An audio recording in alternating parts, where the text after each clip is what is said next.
Hi hello ನಮಸ್ಕಾರ guys, ಎಲ್ರು ಹೇಗಿದ್ದೀರಾ? ಎಲ್ರು ಚೆನ್ನಾಗಿದ್ದೀರಿ ಅಂತ ತಿಳ್ಕೊತೀನಿ. ಇವತ್ ನಾನು ನುಗ್ಗೆಕಾಯಿ ಸಾರು ಹೇಗ್ ಮಾಡೋದು ಅಂತ ತೋರಿಸ್ತಾ ಇದ್ದೀನಿ. ಇಲ್ಲಿ ನಾನು ಒಂದ್ ಪಾತ್ರೆಗೆ ನುಗ್ಗೆಕಾಯಿ, ಬೇಳೆ, ಟೊಮ್ಯಾಟೊ ಮತ್ ಸ್ವಲ್ಪ ಇಂಗು ಅರಶಿನ ಹಾಕಿ ಅದನ್ನ ಬೇಯಿಸ್ಕೊಂಡಿದ್ದೀನಿ. ನುಗ್ಗೆಕಾಯಿನ ಒಂದ್ ಪಾತ್ರೆಗೆ ಸೈಡ್ ಅಲ್ಲಿ ಇಟ್ಕೊಂಡು ಇದನ್ನ ಮಿದು ಮಾಡ್ಕೊಳ್ತಾ ಇದ್ದೀನಿ. ನುಗ್ಗೆಕಾಯಿ ಅದ್ರಲ್ಲಿದ್ರೆ ನುಗ್ಗೆಕಾಯಿನೂ ಇದಾಗ್ಬಿಡುತ್ತೆ. ಅದಕ್ಕೆ ಅದನ್ನ ಒಂದ್ ಸ್ವಲ್ಪ ಪಾತ್ರೆಯಲ್ಲಿ ತೆಗೆದಿಟ್ಕೊಂಡು ಮತ್ತೆ ಒಗ್ಗರಣೆಗೆ ಸ್ವಲ್ಪ ಸಣ್ಣದಾಗಿ ಕಟ್ ಮಾಡ್ಕೊಂಡಿರೋ ಈರುಳ್ಳಿ, ಬೆಳ್ಳುಳ್ಳಿ ಜಜ್ಜಿಟ್ಕೊಂಡಿದ್ದೀನಿ. ಹಾಗೆ ಕರಿಬೇವು, ಕೊತ್ತಂಬರಿ ತಗೊಂಡಿದ್ದೀನಿ. ಹುಳಿ ಇದ್ರೆ ಸಾರು ಚೆನ್ನಾಗಿರುತ್ತೆ ಅಂತ ಸ್ವಲ್ಪ ಹುಣಸೆಹಣ್ಣು ನೆನೆ ಹಾಕಿಟ್ಕೊಂಡಿದ್ದೀನಿ. ಒಂದ್ ಬಾಣ್ಲೆಗೆ ಎಣ್ಣೆ ಹಾಕಿ ಎಣ್ಣೆ ಕಾಯಲ್ಲಿ ಇಡ್ತಾ ಇದ್ದೀನಿ. ಎಣ್ಣೆ ಕಾದ್ಮೇಲೆ ಅದಕ್ಕೆ ಜೀರಿಗೆ ಹಾಕ್ತಾ ಇದ್ದೀನಿ. ಕಾದ್ಮೇಲೆ ಹಾಕಿದ್ರೇನೆ ಚೆನ್ನಾಗಿರುತ್ತೆ, ಇಲ್ಲ ಒಗ್ಗರಣೆ ಹಸಿ ವಾಸನೆ ಆಗ್ಬಿಡುತ್ತೆ ಹಸಿ ಎಣ್ಣೆಲಿ ಹಾಕ್ಬಿಟ್ರೆ.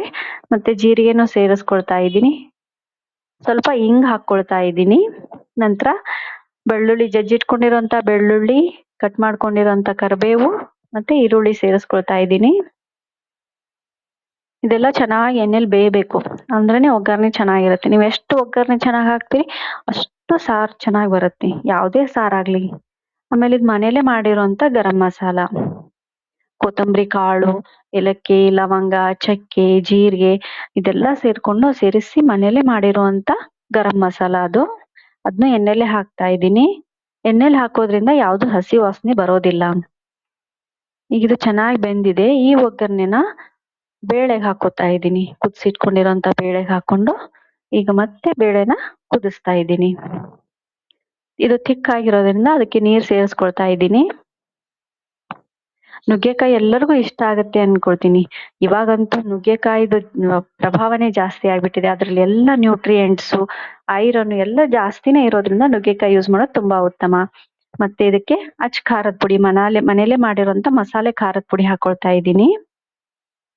ಉಪ್ಪು ಸೇರಿಸ್ಕೊಳ್ತಾ ಇದ್ದೀನಿ. ನೋಡಿ, ರುಚಿ ನೋಡ್ಕೊಂಡು ನೀವು ಉಪ್ಪು ಹಾಕೋಬಹುದು. ನುಗ್ಗೆಕಾಯಿ ಸಾರು ಎಲ್ಲರಿಗೂ ಇಷ್ಟ ಆಗುತ್ತೆ. ಚಿಕ್ಕ ಮಕ್ಕಳಿಗೆ ಇಷ್ಟ ಆಗುತ್ತೆ, ದೊಡ್ಡವ್ರಿಗೆ ಇಷ್ಟ ಆಗುತ್ತೆ, ಎಲ್ಲರಿಗೂ ಇಷ್ಟ ಆಗುತ್ತೆ. ನಂತರ ನಾನು ಅದಕ್ಕೆ ಸ್ವಲ್ಪ ಹುಣಸೆ ರಸ ಹಾಕೊಂಡು ಆಮೇಲೆ ಬೆಲ್ಲನೂ ಹಾಕೊಳ್ತಾ ಇದ್ದೀನಿ. ನೋಡಿ ಎಷ್ಟು ಚೆನ್ನಾಗಿ ಕುದೀತಾ ಇದೆ. ಇದು ಕುದಿಯಕ್ ಸ್ಟಾರ್ಟ್ ಆದ್ಮೇಲೆ ಕೊತ್ತಂಬರಿ ಹೆಚ್ಚಿ ಹಾಕೊಳ್ತಾ ಇದ್ದೀನಿ. ಕುದಿಯುವಾಗ ಕೊತ್ತಂಬರಿ ಹಾಕಿದ್ರೆ ಕೊತ್ತಂಬರಿ ವಾಸನೆನೂ ಚೆನ್ನಾಗಿ ಬರುತ್ತೆ. ನಂತರ ಬೆಂದಿರುವಂತ ನುಗ್ಗೆಕಾಯಿನೂ ಅದಕ್ಕೆ ಸೇರಿಸ್ಕೊಳ್ತಾ ಇದ್ದೀನಿ. ಆಲ್ಮೋಸ್ಟ್ ಎಲ್ಲ ರೆಡಿ ಆಗಿದೆ. ಹಸಿ ಕೊಬ್ಬರಿ ಹಾಕಿದ್ರಂತೂ ಇನ್ನು ತುಂಬಾ ಚೆನ್ನಾಗಿ ಆಗುತ್ತೆ ಅಂತ ನಾನು ಒಂಚೂರು ಹಸಿ ಕೊಬ್ಬರಿನ ಹಾಕೊಂಡಿದ್ದೀನಿ.